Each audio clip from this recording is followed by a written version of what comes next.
Hi, I'm M. And my name is Bea. And this is Fangirls Anonymous. A quick warning, this podcast is not for kids. We get into some pretty explicit stuff. But if you're still with us and into that, welcome.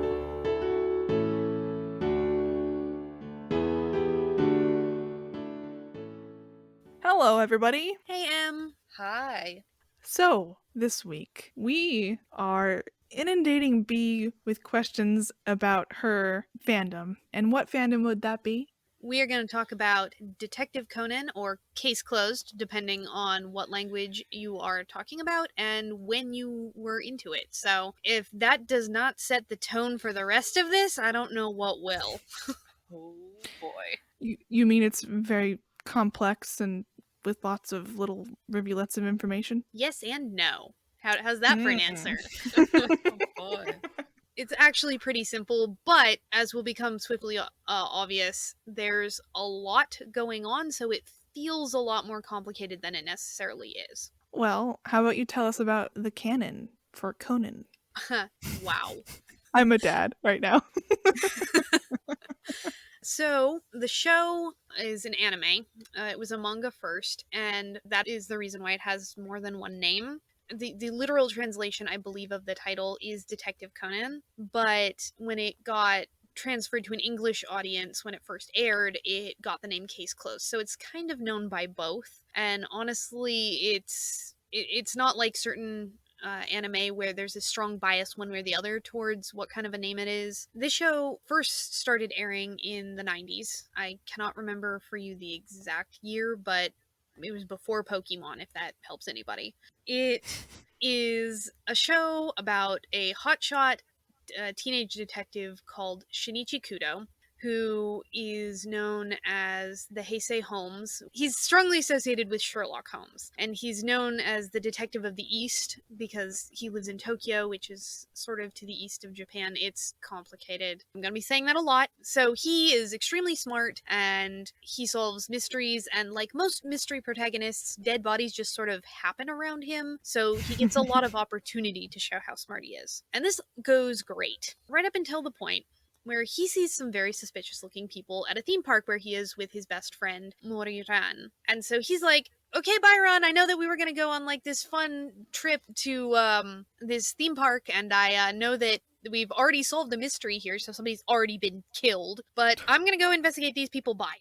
And she's like, well, wow, that ruined my whole evening. Turns out that the guys that he was following were part of a much bigger conspiracy, and because he's a dumb kid, they catch him. And they poison him. And he's like, oh no, my last moments. Whatever will I do? And this is where you have to sort of apply anime logic and take a deep breath, because this is the weirdest thing that you just have to take on faith in this show. And that is that this poison, instead of killing him, turns him into a small child. And nobody knows, because he was left alone to die, that this has happened to him. And he doesn't know what's happened because these mysterious figures literally showed up, poisoned him, and left. So he's left with some bad guys and a mysterious phenomena, and he immediately runs home to where he meets his neighbor, because in true anime fashion, he does not live with his parents. His parents are off gallivanting, doing whatever they're doing. And his neighbor goes, these people tried to kill you, and they think they succeeded. Let's not tell them differently so they don't try and kill you while you're 6.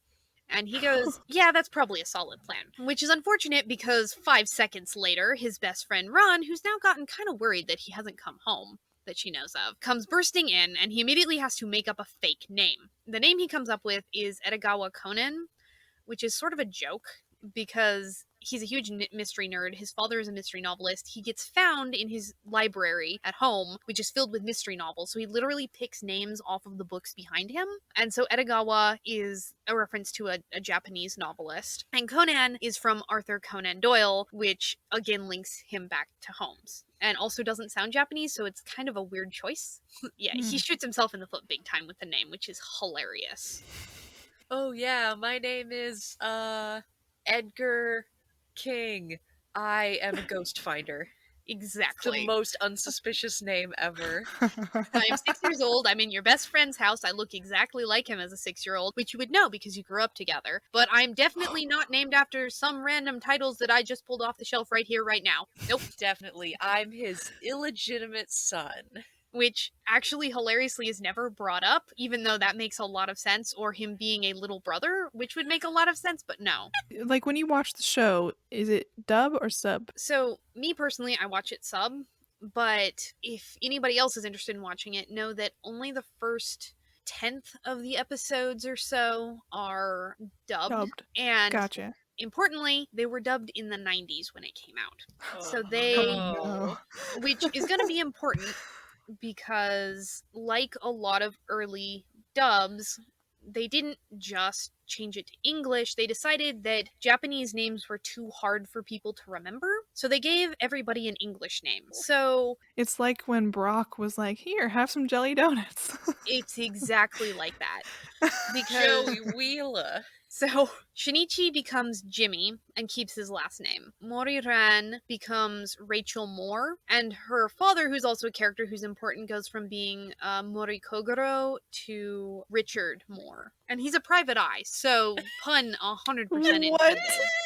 Yeah. Yes. I would hate to be called Dick Moore, man. Especially if you're a private dick. The only other important one that I can remember off the top of my head, because I truly did not watch them, it's the one that is particularly funny to me, is there's a character that you meet later who's a foil to Shinichi, who is called Hattori Heiji, and he is the one that the detective Western detective he's more closely associated with is Ellery Queen, which is more of a 20s action hero than an armchair detective, but still he's very upper crust. So it's an interesting foil between the two of them where they're the same and where they're different. But honestly, the character Heiji is got a lot of samurai traits. He does kendo, he is sort of brash and loud and a little bit do stuff first, think about it later sometimes, even though he's incredibly intelligent. He is known as the Detective of the West because he's from Osaka. But his English name, they decided that the one thing that they really needed to keep out of Hattori Heiji was the alliteration. So his name is Harley,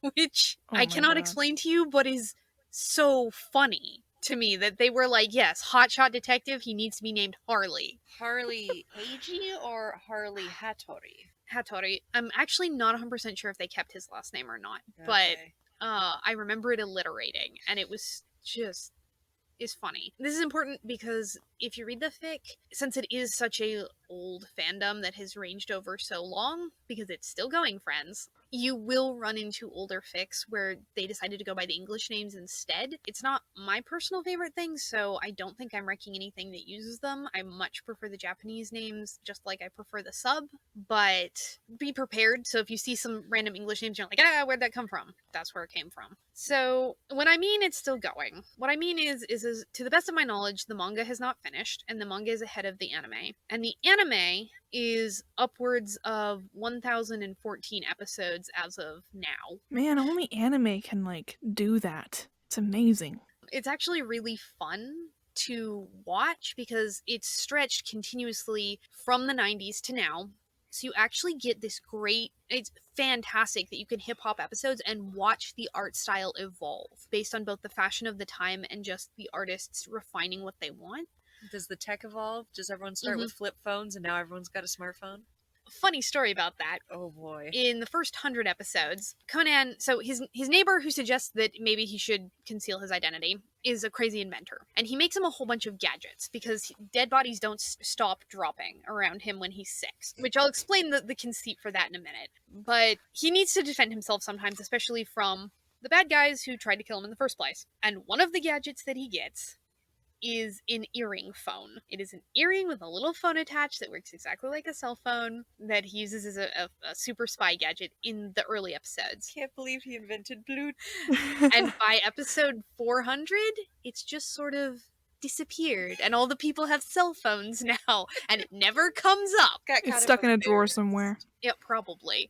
I mean, probably not. It's probably he returned it to the inventor who dismembered it for parts or something, because this is a child who has two completely identical phones, so he can pretend to be himself to make sure that everybody thinks he's dead except for the people who he's friends with, because he's likes to complicate his life like that. Classic 6-year-old. Exactly. Well, it's classic teenager stuck in the body of a 6-year-old because he's still a teenager in his head. Wait, sorry, how old was he when he, in quotations, died? They don't actually specify, which is a really fun thing about this show, but it's assumed that he was between 16 and 18 because he was still in high school. That's So- the weirdest time in your life to suddenly become a child again.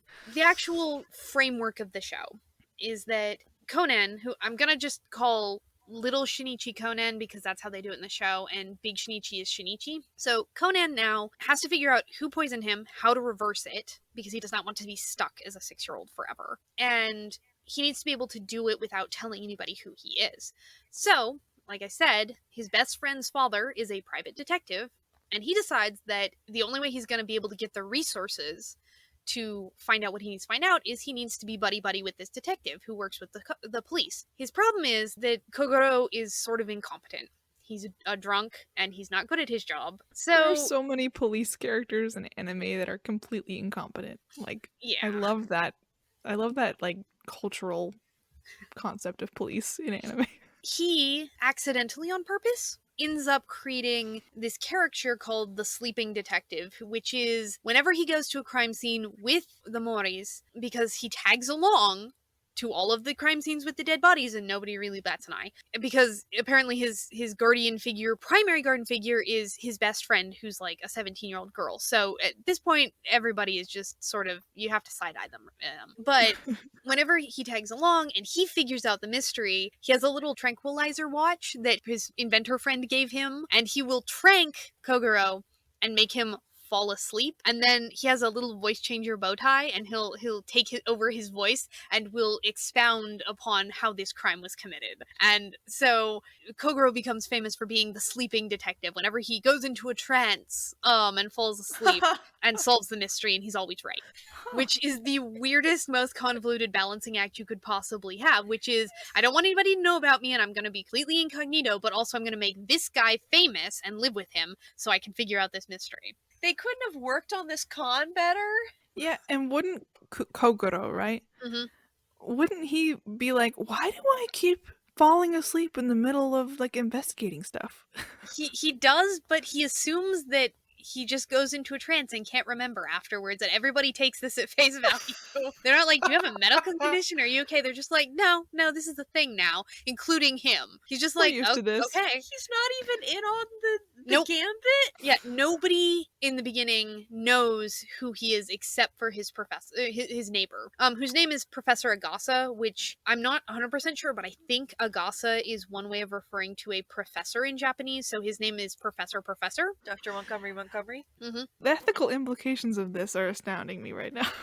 Because nobody checks up on his parents for the longest time. They just let him stay with the Moris, who initially have no connection to him at all. And nobody's particularly worried when Shinichi just sort of disappears. Part of the the voice changing bow tie is so that he can call Ron and pretend to be himself in order to be like, I'm not dead. I'm working on a case in a far distant land for an indeterminate amount of time, but I'm definitely not dead. Which stresses her out and him out because awkwardly, in true anime fashion, they are of course love interests. So Cute.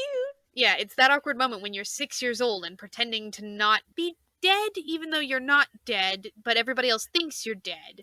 I'm getting the And also not be in love with a 17-year-old. Yeah, I'm getting a sinking sensation that this could go to some weird places.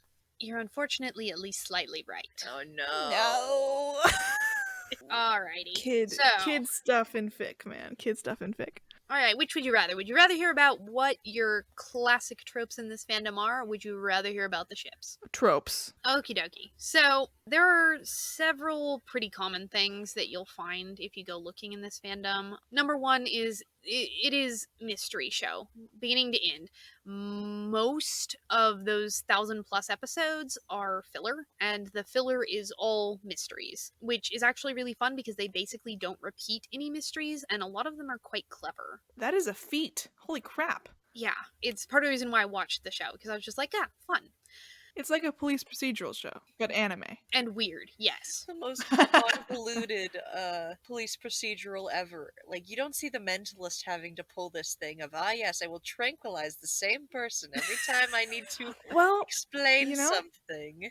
I was going to say that it kind of reminds me of Psych, where it's that really convoluted way of solving things, but he doesn't use another person to be psychic. Case fic is sort of a bread and butter point of this. If you want something that's gen, there are a fair number of just case fic. And depending on where in canon you are, because the plot does progress slowly, but it does, you may not know who the characters are, because the one thing that multiplies rapidly in this show is characters. Oh no. There are so many characters. I saw a really lovely poster once where they had probably 60 or 70 characters crammed into this thing, and all of them were named. Wow. I could have named all of them. It was like Naruto all over again. Ah, Or like One Piece, where it just keeps Yeah. going. mhm. Having said that, there's a core of maybe 10 that you really need to know, because Conan has his life with the Moris, so you need to know him and the Moris, and his neighbor, whose name is Professor Agasa. And then he had some he has some friends as Shinichi, which Ron has a best girlfriend who is, I cannot for the life of me remember her name right now, but she was also sort of friends with Shinichi, so she pops up, and eventually Heiji figures out who Conan is, and they become friends. And he's got his love interest, Kazuha. So that's sort of on the Shinichi teenager side. And then Conan makes friends with kids that are ostensibly the age that he would be if he were that age. So he's got a little group of pals who are called the Detective Boys, even though one of them is a girl, and they want to solve mysteries. So he's like, well, they're going to go after mysteries whether I go with them or not, so I'm going to go with them and make sure they get out of it alive. They actually usually do fun kitty mysteries, but occasionally they do get caught up in murders and things, and he's like, I'm going to gently steer you away from the danger. Thanks for being the only responsible adult 6-year-old. Exactly. Oh, and there's the villain cast, which I haven't gotten into, and I'm probably not going to. But there's one more important character who, this is a little bit spoilery, but down the line, he solves enough of the mystery to figure out that the bad guys are called the Black Organization. Super original, I know. They're called that because they all wear black all the time, and all of their code names are after alcohol. They created this poison, and there's a very convoluted story plot, but to cut through all of that, the scientist who created the poison was also like a 17-year-old for anime reasons. And she ended up being betrayed, and so she took the poison, intending to just get out. But it turned her into a 6-year-old. Wait, she was trying to die? Yes. Oh, okay, gotcha. But she got turned into a 6-year-old instead. And so she's sort of created for herself a little mini witness protection program where only Professor Agasa and Conan know who she is and where she came from. And she just lives with the professor as like his sort of pseudo daughter, who also like takes care of him because she's like, you will eat your healthy food. Do they grow up, or are they statically 6 years old? That's complicated. Because with 1,014 episodes, I feel like you would eventually know if they were growing up or not, right? The Okay. summer vacation just seems to go on and on. Like, it's been here for 2 years. So initially, the scientist's name was Shiho, but she goes by Haibara Ai, which is also a joke about detective mysteries. Does But she have an English name? no, Oh. she got introduced, I believe, after they stopped dubbing it. Dang it. I'm My money's pretty on sure. they would have named her Shirley Temple. Although there is a Shirley in the show, like Japanese, like her name is Really? actually one of her names. She's a bad guy. One of her bad guy names, Shirley. Her code name is Vermouth, and that's just what most people call her because she actually is sort of a master of disguise, so she goes by several names. So, This as show far is as so the aging complex. goes, this is a question people have been asking for many years. Oh, And the okay. only answer that I know of, and this is extremely tertiary, like I saw it somewhere from someone who heard it, who's from someone who's heard it, is that 2 or 3 years ago, somebody asked for everyone's peace of mind. They asked the creator, how much time has passed? Because in the course of the manga and the anime, there have been multiple seasonal, like, Christmassy things. There have been multiple Valentine's Days. So they're like, it's gotta be a couple years, right? It's 1,000 episodes. And the creator told all of us, in his infinite wisdom, that about 6 months had passed. So we gotta apply some Calvin and Hobbes logic here. It's Yeah, just been going holy on crap. and on for 1,000 episodes. He gets an average of 4 dead bodies a day. They're solving 3.5 murders every day. Mhm. That is amazing. Good for Yeah. him. I try to solve at least 3 impossible murders before breakfast. It's And I'm especially 6. It's especially funny because there are certain points where they do have little nods to time passing when plot actually happens. So I'm not actually sure that even if you got rid of every other episode but the ones that directly deal with plot, that would quite track. Oh, amazing. So I don't know if they age. Nobody knows if they age. Nobody knows what's real.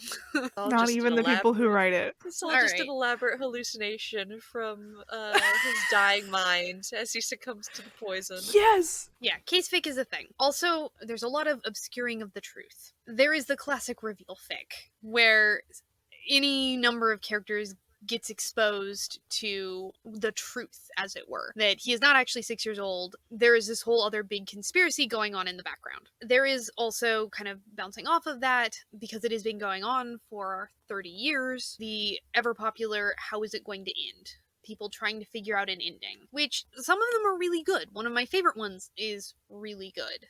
Those 2 trips are fairly self-explanatory.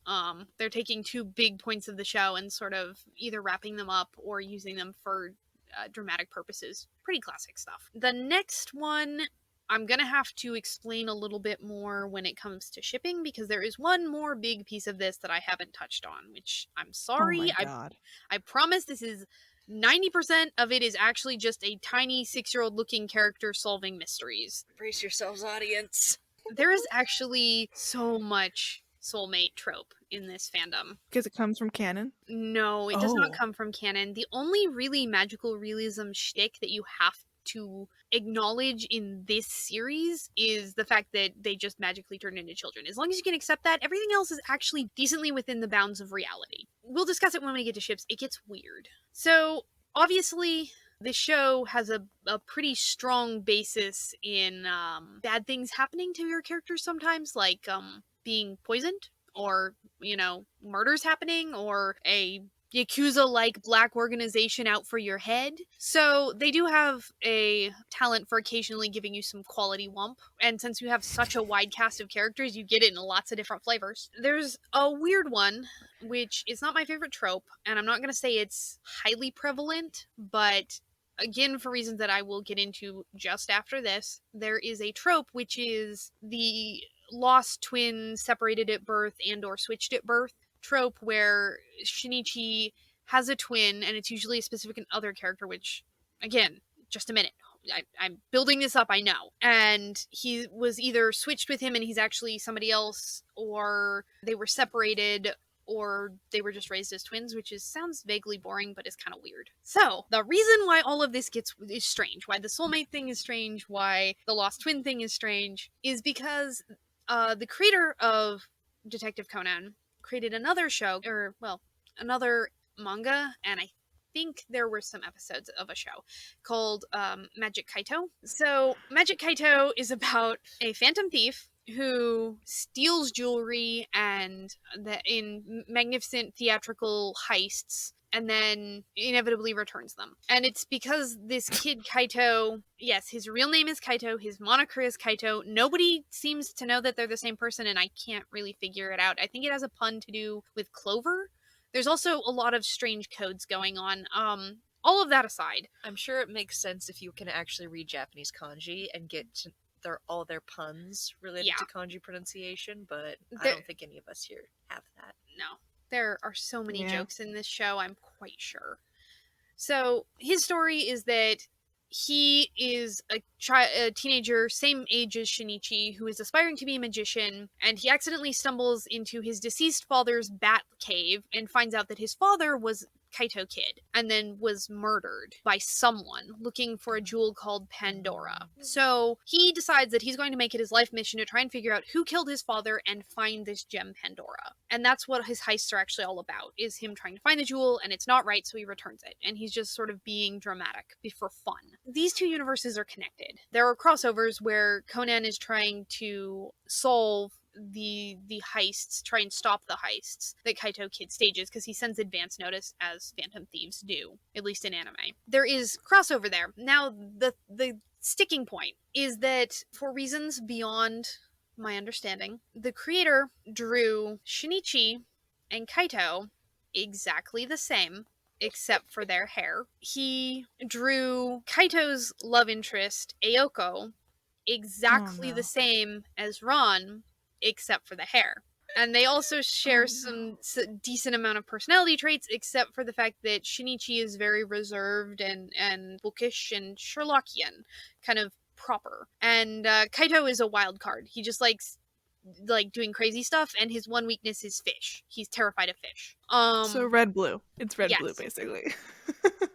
So that is why a lot of these tropes are kind of weird, because you may have guessed it, but because they look exactly the same except for the hair when they're drawn, the lost twin thing tends to have Shinichi and Kaito being those twins, which is so odd, because apparently their parents knew each other, and Shinichi's dad, the mystery writer, apparently also tried to stop Kaito's dad, the original phantom thief, but they were also kind of buddies. They're in the same universe? Yes, they're in the same universe. Like in canon? Yes. I thought you were just talking about two separate... What? No. I'm sorry. I'm having a little bit of a meltdown right now. Break out the red string. Who's got thumbtacks? Kaito Kid, Kaito Kid. This whole box is Kaito Kid! And he's got his own secret organization that, as far as we know, is not connected to the Black organization. So, theoretically they could be, but we have no strong evidence one way or the other, so... Is it called the Charcoal Organization? No, all we know about it is that the guy who keeps trying to kill him's name is Snake, which does not fit in with the alcohol naming convention. So, the Wump thing also works because Kaito is this very happy, cheerful character, so sometimes people like to Wump him because he's got a lot of the same elements as Conan. And the soulmate thing. When they're not brothers, they end up as soulmates a lot, which they look the same. They're not the same character, but they look the same. I know there's a joke about gay men liking guys that look like themselves, but I think that's a bit much. Yeah. Ugh. And then the inherent parallelism of them both having a secret identity that they're hiding from their lady love. Anyway, so let's talk about shipping. Oh, do we have to? I feel like it can get weird fast. So, there is the quintessential Shinichi Ren. It's an old enough fandom that actually the hetero ship has a fair amount of clout. I think it works because, honestly, in terms of actual on-screen romance, there is almost nothing. I mean, I think it took until in the 800s for them to actually decide that they wanted to be in a relationship of any flavor, which is okay. She doesn't know that he's Conan because when Ai comes around, they sort of figure out how he can occasionally temporarily turn back into teenage Shinichi. It's got a time limit and he can't do it too many times, and it may or may not actually kill him at some point, but there are some special episodes where he gets to be Shinichi and they have little romantic moments to sort of keep that alive. That does mitigate the creep factor. The actual canon ship has a fair amount, I think, because since you don't see it on screen a ton, people can kind of make up what they want, especially if you combine it with a reveal fic or an end of show fic or honestly, there's a decently popular one where it's Ran is not stupid. She does figure out that he's a liar and not even a very good liar. So plenty to work with, lots of material. There is, of course, as I mentioned, Shinichi Kaito, because despite being identical human beings, they have very different personalities, and I think it is one of the more workable ships, because especially homosexual ships, just because there are some Shinichi Heiji shippers, but since they literally live in two different cities and have to sneak around to even be friends, and they each have a lady love, which Heiji is very passionate about Kazuha, it's a little bit harder to swing. Seen it, but that usually ends up with the weird is the wrong word. There's a very specific trope that I've seen where when a show very clearly sets up a one or several heterosexual couples, fickers very specifically cut it back apart along homosexual lines so that the two girls in the relationship get together and the two boys get together. Not a bad thing, just something that happens here sometimes. What was that one Shakespeare play with the twins? That feels like that only again. Tempest? Oh my, no, it's 12th Night. 12th Night. Yeah, Twelfth Night is my favorite comedy from Shakespeare. So then the last of, I would say, the three major flavors of ship is one that is a little bit less hard to swallow no matter which way you slice and dice it, I guess, which is Shinichi Ai. And honestly, that one and Shinichi Ran are, I would say, in the most direct competition. They're both hetero, and they both are the two strongest reoccurring women characters that aren't an actual 6-year-old, because there is a little girl, Ayumi, who is not in the running, because even in the show, they're like, that's weird. Like, she has a huge crush on Conan, and he's like, no.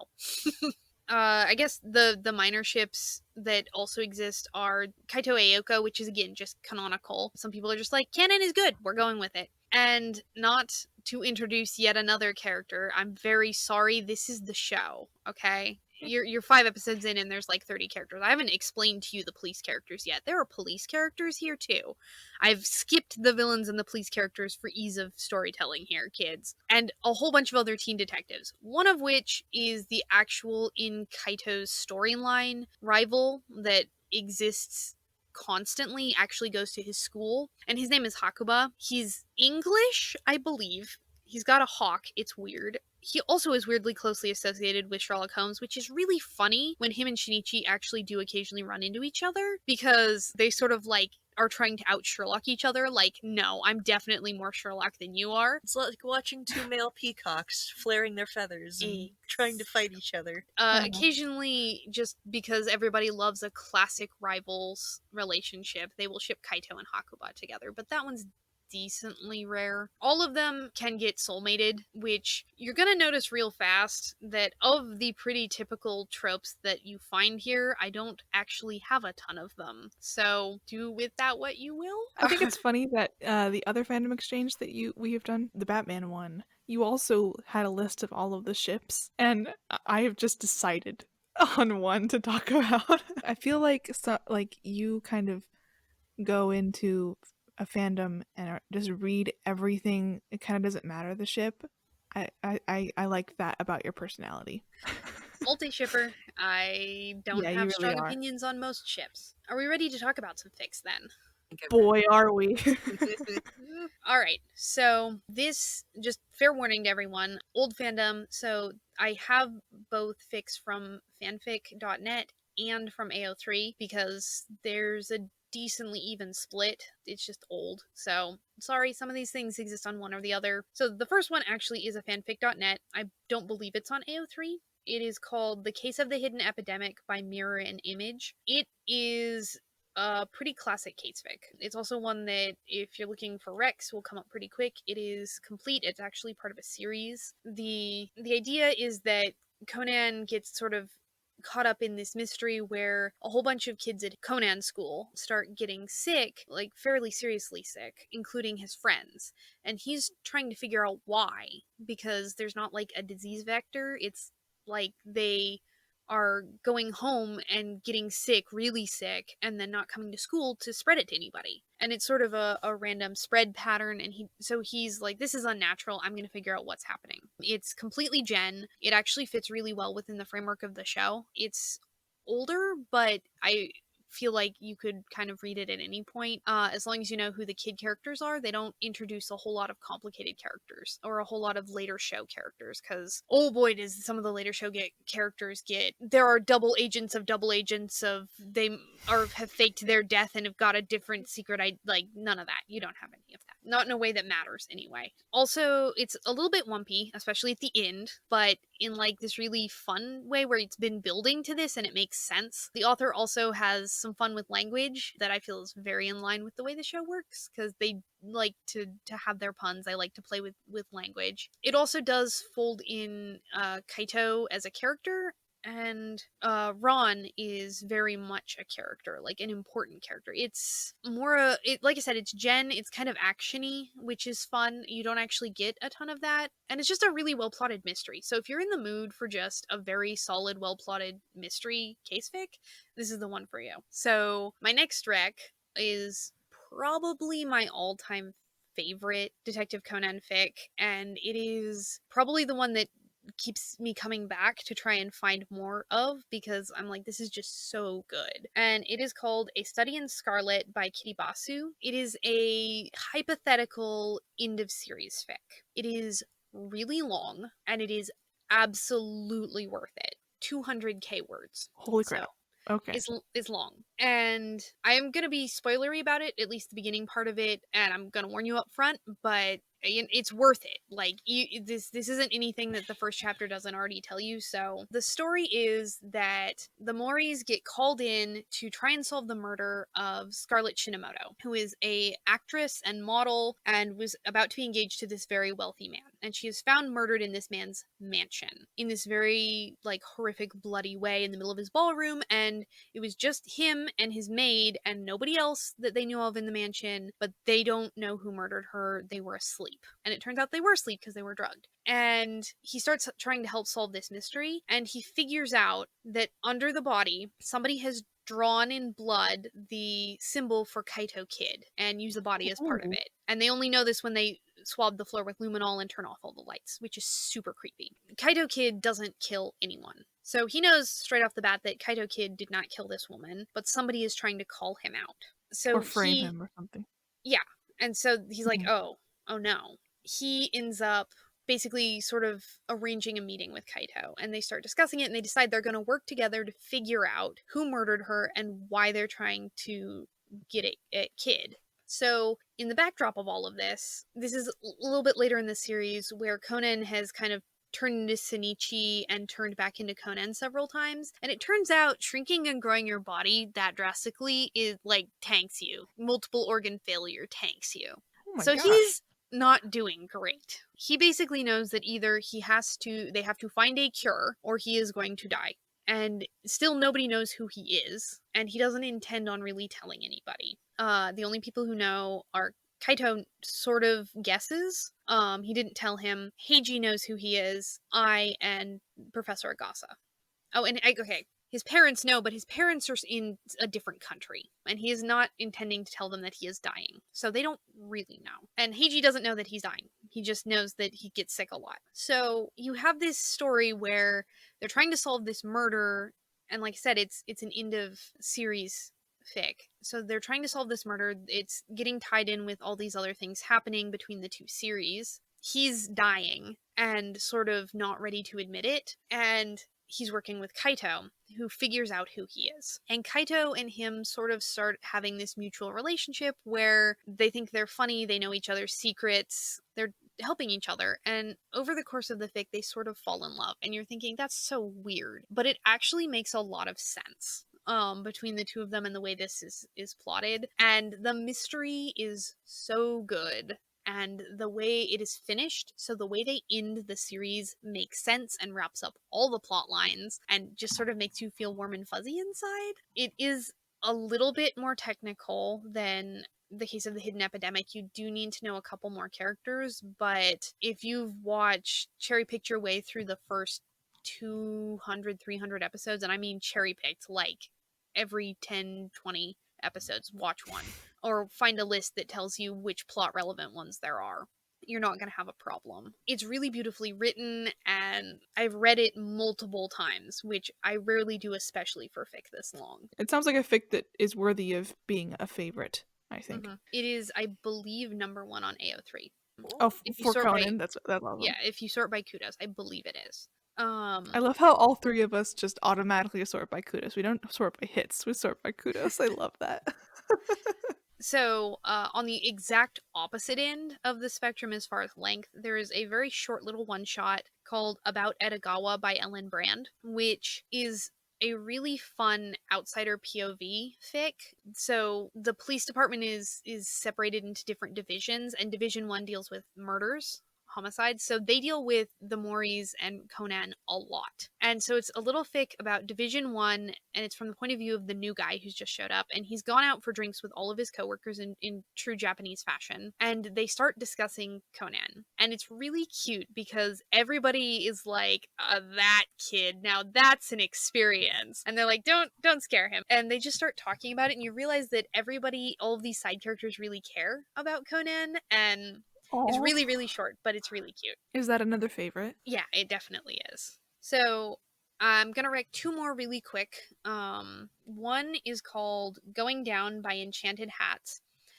And this one combines the case fic with the wump, because it's very much a case fic, but it's from the point of view of Mori Kogoro. And the reason it is because the case is that somebody has sabotaged an elevator with a whole bunch of people inside and caused it to crash, killing or hurting most of the people inside, including Conan. And they did it in a way where they knew that something bad was going to happen before it happened, and all they have is this little piece of footage of the inside of the elevator. And so Kogoro is trying to solve the mystery of who sabotaged it and tried to kill all of these people, successfully in some cases. And you don't have Conan around to tell him how to do it and to solve it for him. All you have is this tiny piece of footage where Conan may or may not have solved it before he was hurt, and it's all up to Kogoro, who you know is sort of incompetent. So it's really tense and suspenseful, but really good, and it's not sad. Conan does not die at the end, so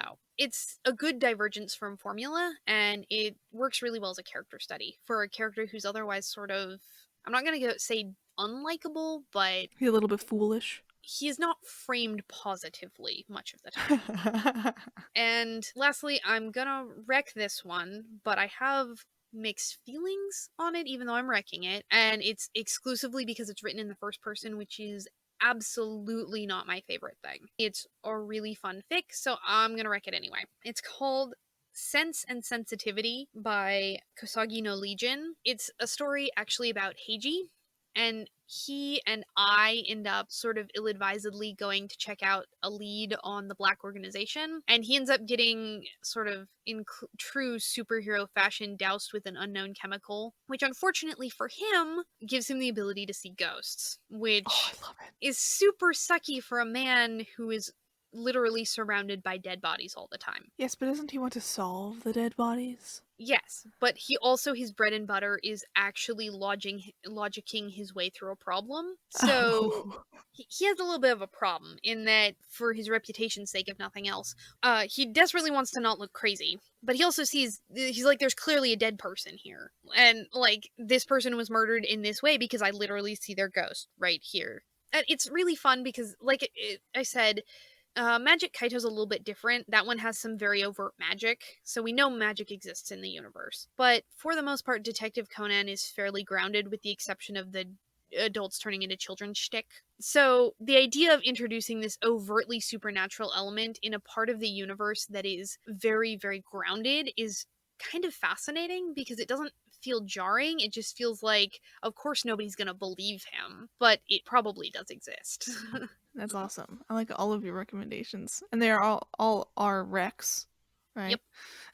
You wouldn't talk about them otherwise. Wow, we got through so much complicated, like, oh my gosh. It was so complicated, but, like, also somehow not that complicated. It's just a lot, because it's 1,000 episodes, basically. Yeah, So, and promise you 90% of it is really simple. You don't actually have to know much, as evidenced by the fact that they have some episodes on Netflix, and I want to say they're in the 800s, 900s, so you can just sort of plop in and not know who these characters are, and it's fine. But they do build them in piece by piece, and there are a lot of characters. Everybody in Division 1 gets a name. There's dozens of villains. There are side characters, and they go to different provinces in Japan, prefectures, and you get to meet detectives there. You get to meet other kids. You have Kaito people who pop in and out sometimes. this feels like the exact opposite of Cowboy Bebop.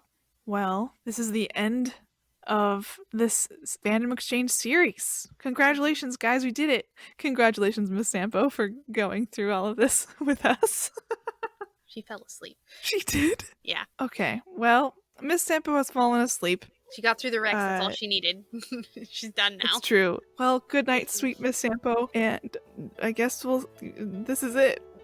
Since we have done it, we have reached goal, then I guess we'll see y'all next week. On Fangirls Anonymous. Bye!